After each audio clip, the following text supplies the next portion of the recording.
Hi friends, నేను వి భాస్కర్ మేకల. So మొత్తానికైతే సెకండ్ డే ఓటింగ్ ఎలా ఉంది ఏంటి, అసలు నిజంగా ఈసారి ఖచ్చితంగా ఎలిమినేషన్ మళ్ళీ కామనర్సే అవుతారా ఏంట్రా బాబు, నాకైతే మెంటల్ వస్తుంది అనమాట.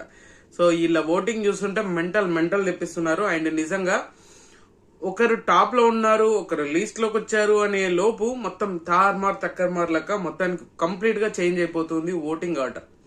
అసలు ఈ కంటెస్టెంట్స్ తోటి అసలు కంటెంట్ తో సంబంధం లేకుండా ఓటింగ్ పడుతుంది ఏంద్రా అనిపిస్తుంది. అండ్ కంటెంట్ కూడా అందరి దగ్గర నుంచి బాగానే వస్తుంది, అందరు స్క్రీన్ స్పేస్ గ్రాప్ చేసుకోగలుగుతున్నారు. వీళ్ళు తక్కువ వీళ్ళు ఎక్కువ అనేది అయితే ఏమీ లేదు. సో మొత్తానికి ఈసారి డేంజర్ జోన్ అంటే మామూలు కాదు, ఆల్మోస్ట్ అందరినీ డేంజర్ జోన్ పలకరిస్తుందనంటే ఆరుగురిని, ఒక్కరు కాదు ఇద్దరు కాదు, ఏకంగా ఆరుగురిలో ఎవరైనా వెళ్ళిపోవచ్చు. ఆ ఆరుగురి మీకు నచ్చిన కంటెస్టెంట్ కూడా ఉండొచ్చు. అండ్ స్ట్రాంగ్ కంటెండర్స్ అనుకున్నాం కదా, వాళ్ళు కూడా వెళ్ళిపోయే ఛాన్సెస్ ఉంది, హైలీగా కనిపిస్తుంది. సో ఖచ్చితంగా వీడియో చూసే ముందు ఒక లైక్ వేసుకోండి ప్లీజ్. ఒక లైక్ వేసుకొని వీడియోలోకి వెళ్ళడానికి ట్రై చేయండి. అండ్ వీడియో ఎండ్ వరకు చూసే ప్రయత్నం కూడా చేయండి. అండ్ ఐపన్ బటన్ వస్తుంది కదా, అది కూడా ఒకసారి క్లిక్ చేయండి. ఇంకా లేట్ చేయకుండా వీడియోలోకి వెళ్దాం. మీకు నచ్చినప్పుడు సబ్స్క్రైబ్ చేసుకోండి ఎక్కడో ఒక్క దగ్గర. So Kalyan top position lead చేస్తూ ఉన్నాడు. కళ్యాణ్ ఊహించినంత పడుతుందా అని అంటే ఊహించలేనిది ఏం లేదు. ఎందుకంటే ఆల్రెడీ కళ్యాణ్ ఒకసారి నామినేషన్ లోకి వచ్చినప్పుడు కంప్లీట్ గా డౌన్ లో ఉన్నాడు.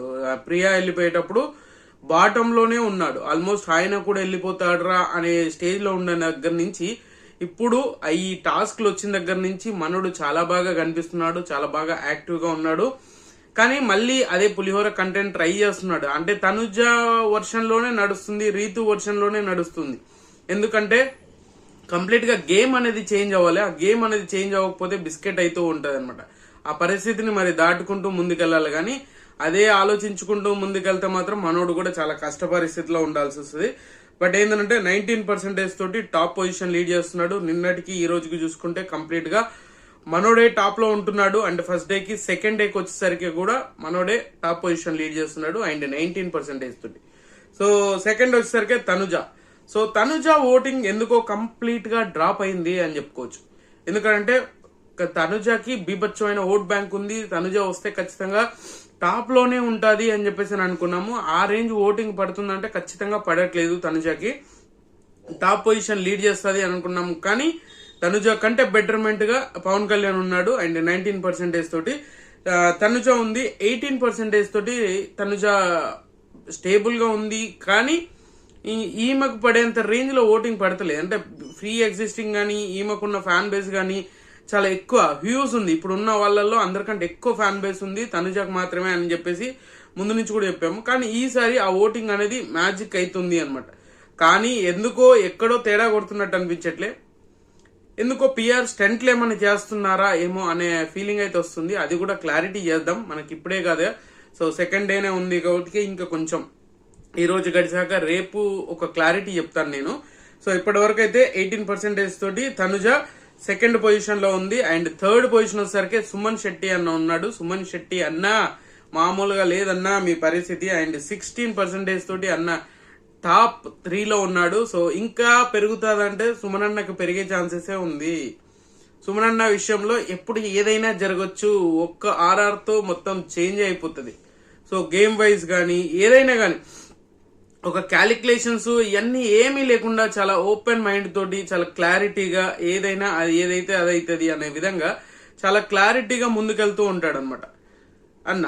సో అదే విధంగా బయట జనాలు కూడా బాగా కష్టపడుతున్నారు, బాగా గట్టిగా సపోర్ట్ చేస్తున్నారు. అందరికి నచ్చే పర్సనాలిటీ, అంటే ఏదో కిడిష్ మెంటాలిటీ అని అంటారు కదా, ఆ విధంగా ఉన్నా కూడా కొన్ని విషయాల్లో చాలా మెచ్యూర్ గా ఆలోచిస్తూ ఉంటాడు మనోడు. అండ్ 16% తోటి థర్డ్ పొజిషన్ ఉంటే శ్రీజాకి 11% ఓటింగ్ అనేది డ్రాప్ అవుతూ వస్తుంది శ్రీజాకి. సో మనం ఎక్స్పెక్ట్ చేసిన దానికంటే చాలా దారుణంగా ఓటింగ్ పడుతుంది. అండ్ శ్రీజ ఓటింగ్ అనేది కంప్లీట్ గా డౌన్ అవుతూ ఉంది. అంటే మిగతా వాళ్ళకి పెరుగుతుంది అండ్ ఈమెకు తగ్గుతుంది అని కాదు. సో ఆల్మోస్ట్ అందరికి తగ్గుతూనే వస్తుంది. అండ్ ఒక్కరిద్దరికి తప్ప, సుమన్కి తప్ప మిగతా వాళ్ళందరికీ ఓటింగ్ అనేది తగ్గుతూనే వస్తుంది. అండ్ శ్రీజ 11% ఓటింగ్ తోటి ఈమె 4th పొజిషన్ లో ఉంది. బట్ ఈమెకు కూడా సేఫ్ జోన్ అంటే సేఫ్ జోన్ అని చెప్పొచ్చు. బట్ ప్రీవియస్ గా ఉన్న వాళ్ళ అంటే మిగతా వాళ్ళందరితో పోల్చుకుంటే మాత్రం శ్రీజ బెటర్మెంట్ ఓటింగ్ పడుతుంది. శ్రీజకి ఇప్పటి వరకు ఫ్యాన్ బేస్లలో ఆమెకున్న ఫ్యాన్ బేస్లలో ఈ ఓటింగ్ అనేది హ్యూజ్ గా కనిపిస్తుంది, కొంచెం ఎక్కువ కనిపిస్తుంది. మంచి ఎపిసోడ్ పడుతుందిరా అనే లోపు వీళ్ళు పెంట చేసుకుంటారు. అది కామన్ గా జరిగేది. ఈ ప్రియా విషయంలో అదే జరిగింది, ఇప్పుడు శ్రీజ విషయంలో కూడా అదే. మంచిగా గేమ్ ఆడుతుంది, అరే నిజాయితీగా ఉంది, సపోర్ట్ తీసుకుంటుంది, స్టాండ్ తీసుకుంటుంది అని తప్పు జరిగినప్పుడు ఇలా అనుకునే లోపు మళ్ళీ నిన్న అంతా పెంట చేసింది ఆ టాస్క్ గురించి. అసలు సంచాలక్ చెప్పింది ఆయన చెప్తున్నా కూడా వినకుండా ఆడింది మీరు.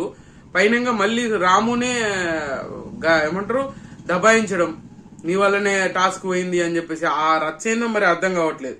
సో తర్వాత పొజిషన్ వచ్చేసరికి సంజన గారు ఉన్నారు. సంజన గారు కూడా ఓటింగ్ అనేది పెరిగిందా అంటే పెరగలేదు, చాలా స్టేబుల్ ఓటింగ్ పడ్డది. అండ్ నిన్న ఈవినింగ్ తో పోల్చుకున్నా ఇప్పుడు మార్నింగ్ వచ్చేసరికి కూడా పెద్ద వేరియేషన్ ఏం లేదు. ఈమెకు 8% ఓటింగ్ తోటి అయితే ఈమె మోస్ట్లీ 8% ఓటింగ్ తోటి ఈమె చాలా స్టేబుల్ ఓటింగ్ అనేది నడుస్తుంది. నిజంగానే చాలా అంటే ఇంట్రెస్టింగ్ గా ఉండబోతుందంటే ఇదే ఇంట్రెస్టింగ్ గా ఉండేది. సంజన 8% తోటి అట్లీస్ట్ 5th పొజిషన్ ఉండగలుగుతుంది. అండ్ భరణి గారి కంటే ఎక్కువ ఓటింగ్ పడుతుంది. ఎందుకంటే భరణికి ఫ్రీ ఎగ్జిస్టింగ్ కొంచెం వరకు చాలా ఎక్కువగా ఓటింగ్ ఉంది. కానీ ఇప్పుడు చూసుకుంటే మాత్రం ఈయనకు కూడా మరీ దారుణంగా ఎంత దారుణంగా ఓటింగ్ పడుతుందని అంటే ఇంతమంది ఓటింగ్ లో అంటే ఇంతమంది నామినేషన్లు ఉన్నప్పుడు ఆటోమేటిక్ గా ఓటింగ్ అనేది తగ్గిపోతూ వస్తుంది అన్నమాట. అదే మెయిన్ రీజన్ అయిపోయింది, అదే మెయిన్ కాన్సెప్ట్ లాగా అయిపోయింది. అండ్ సంజన నిన్న ఏదైతే టాస్క్ విన్నర్ అయ్యారో పాపం వాళ్ళకి పాయింట్స్ రాలేదు, ఆమె ఏడవడం అది కరెక్టే అనిపించింది. పాపం వాళ్ళకి తీరని అన్యాయమే అది. బిగ్ బాస్ మరీ ఇంత దారుణంగా కావాలంటే వాళ్ళ పాయింట్స్ కట్ చేసి వీళ్ళు గెలిచినందుకు వీళ్ళకు వాళ్ళ మొహం మీద కొట్టినట్టుగా వీళ్ళకు ఆ 100 పాయింట్స్ ఇచ్చుంటే అది వేరే లెవెల్ ఉండేది. అసలు ఇంకొకసారి ఆ తప్పు అనే ఆలోచన రాకుండా చేసేవాడు. అది మిస్ అయింది అనే ఆ ఫీలింగ్ ఉంది. అండ్ సంజన గారికి ఆ విధంగా కొంతవరకు ఓటింగ్ అనేది చాలా ఇంప్రూవ్మెంట్ ఉందంటే ఖచ్చితంగా ఉంది అని చెప్పుకోవచ్చు. అండ్ తర్వాత పొజిషన్ వచ్చేసరికి మాత్రం భరణి ఉన్నాడు. సో భరణికి సేమ్ 7% ఓటింగ్ పడుతుంది. మార్నింగ్ నిన్న ఈవినింగ్ చూసుకుంటే ఇద్దరికి సేమ్ ఓటింగ్ ఉండే. ఎవరికి మన సంజన గారికి అండ్ భరణికి వీళ్ళిద్దరికి సేమ్ ఓటింగ్ అనేది పడుతూ ఉండే. సో మనోడు ఏంటంటే ఈ రేలంగి మామయ్య పనులు నిజంగానే వదిలేస్తే మనోడు ఓట్ బ్యాంక్ అనేది ఆటోమేటిక్ గా పెరుగుతుంది అబ్బా. ఇది ఖచ్చితంగా ఆలోచించాల్సిన విషయం. మీరు ఏమనుకున్నా ఏదనుకున్నా కూడా లాస్ట్కి వస్తే ఎండ్ ఆఫ్ ది డే ఆయన స్టాండ్ తీసుకునే పరిస్థితి లేకుండా పోతుంది. వీళ్ళ కోసమని వాళ్ళ కోసమని ఇటు అని అటు అని ఈయన స్టాండ్లు తీసుకోవడం సరిపోతుంది తప్పితే ఈయన కోసం ఈయన స్టాండ్ తీసుకొని ఈయన కోసం ఈయన ఆడేది ఎప్పుడు వస్తుందో ఏమో, కళ్ళు కాయలుగా శిలాలు చూడాల్సి వస్తుందేమో మరి. సో 7% తోటి భరణి అండ్ 7th పొజిషన్ లో ఉన్నాడు అనమాట. సో తర్వాత 8th పొజిషన్ వచ్చేసరికి ఫ్లోరా ఉంది. Flora 6% voting. అండ్ ఈమె కూడా కొంతవరకు ఓటింగ్ అనేది బెటర్మెంట్ గా పడుతుందని అంటే పర్వాలేదు. సో మిగతా వాళ్ళతో పోల్చుకుంటే ఈమెకు కూడా ఇంత మందిలో ఈ 6% ఓటింగ్ గ్రాప్ చేయగలుగుతుందంటే బెటర్మెంటే. అండ్ నిన్న ఏదైతే టాస్క్ ఆడారో ఆ టాస్క్ అనేది చాలా వరకు యూజ్ అయింది, చాలా వరకు బెనిఫిట్ అయింది. ఆ టాస్క్ ని బాగా వర్కౌట్ చేసింది. ఆ టాస్క్ ని బాగా అంటే వాళ్ళందరిలో కంటే ఈమె బాగా అర్థం చేసుకుంది. సంజన గారికి వీళ్ళ కమ్యూనికేషన్ వల్ల వీళ్ళు విన్నర్ అయ్యారు. పాపం విన్ అయిన ఒక్కదాన్ని కూడా పాపం బిగ్ బాస్ అలా చేయడం అనేది కొంచెం బాధాకరం. అలా జనాలు చాలా మంది కనెక్ట్ అయిపోతున్నారు. కానీ ఈసారి కూడా ఫ్లోరా సేవ్ అయితే మాత్రం ఫీజులు ఎగిరిపోతాయి అందరికి ఒక్కొక్కరికి. కానీ పరిస్థితులు చూసుకుంటే తారుమారు అయిపోయేటట్టుగా కనిపిస్తుంది అనమాట. సో చూడాలి ఏంది పొజిషన్స్ ఏంటి ఈ రచ్చ అనుకున్నా. Bharani 6th position, 7th position flora ఉంది అనమాట. ఫ్లోరాకి 6% ఓటింగ్ తోటి 7th పొజిషన్ లో ఉంది. సో బెటర్మెంట్ గా పడుతుందంటే ఓకే పర్వాలేదు. ఈమె కంటే మరీ దారుణంగా అందరు తగ్గిపోతూ ఉన్నారు. అంటే ఫ్లోరా ఒక్కొక్క స్టెప్ పైకి వస్తూ ఉంది. అండ్ తర్వాత దివ్య ఉంది. దివ్య 8th పొజిషన్ లో ఉంది. ఈమెకు కూడా 6% ఓటింగ్ పడుతూ ఉంది. నిజంగానే 6% ఓటింగ్ అంటే ఏం తక్కువేం ఓటింగ్ కాదు ఈ అందరితో పోల్చుకుంటే. బట్ ఈసారి అందరూ ఈక్వల్ గా ఓటింగ్ ఉంది. And Sanjana, Bharani, flora, Divya, demon, రైతు వీళ్ళందరూ కూడా డేంజర్ జోన్ లోనే ఉన్నారు. ఈ 6 కూడా డేంజర్ జోన్ లో ఉన్నారు. అండ్ ఫ్లోరాకి 6% అండ్ దివ్య కూడా 6%. దివ్య క్లారిటీగా ఉంటుంది టాస్క్లలో, చాలా క్లారిటీ మెయింటైన్ చేస్తుంది. కానీ అది పాపం వర్కౌట్ అవ్వట్లే. సో చూడాలి ఎంతవరకు వస్తాయి. భరణి గారు ఇద్దరు కలిసి జంటగా ఆడినా కూడా భరణి గారు ఎక్కడో అక్కడ ఉన్నంత ఏమంటారు ఇన్వాల్వ్మెంట్ అయితే ఎక్కువ కనిపించట్లేదు. స్మార్ట్ గా ఆడట్లే. ఫిజికల్ గా ఆడడానికి ఓకే, కానీ స్మార్ట్ ప్లే కూడా ఉంటే చాలా బాగుంటది. సో అది దివ్య దగ్గర ఉంది, బర్నీ దగ్గర లేదు. వీళ్ళిద్దరు కాంబో బాగుంటది అనుకుంటా రాను రాను. సో దివ్యాకి 6%, డెమోన్ కి అండ్ రీతుకి వీళ్ళిద్దరికి సేమ్ పర్సెంటేజ్ ఓటింగ్ పడుతుంది. అండ్ డెమోనే రీతు కంటే ఒక 1% ఎక్కువగా ఉంది అంటే లేదు, ఈక్వల్ గానే ఉన్నారు. 5% తోటి. నిన్న 4% ఉన్న వాళ్ళు ఇప్పుడు 5% కి వచ్చారు. చాలా ఇంట్రెస్టింగ్ గానే వీళ్ళంటూ ముందుకెళ్తున్నారు, కానీ కావాల్సినంత ఓటింగ్ పడట్లేదు. ఈసారి డబల్ ధమాకా ఉంటుందని ప్రతిసారి చెప్తున్నాం కదా. ఈసారి డబల్ ధమాకా ఉంటే వీళ్ళిద్దరు వెళ్ళిపోయే ఛాన్సెస్ ఉంది. లేదు అని అంటే ఫ్లోరా వెళ్ళిపోయే ఛాన్సెస్ కూడా బిగ్ బాస్ ప్లాన్ చేస్తుండొచ్చు. ఎందుకంటే ఖచ్చితంగా అందరికి సేమ్ ఓటింగ్ ఉన్నప్పుడు బిగ్ బాస్ కొంత కాల్ తీసుకోవచ్చు.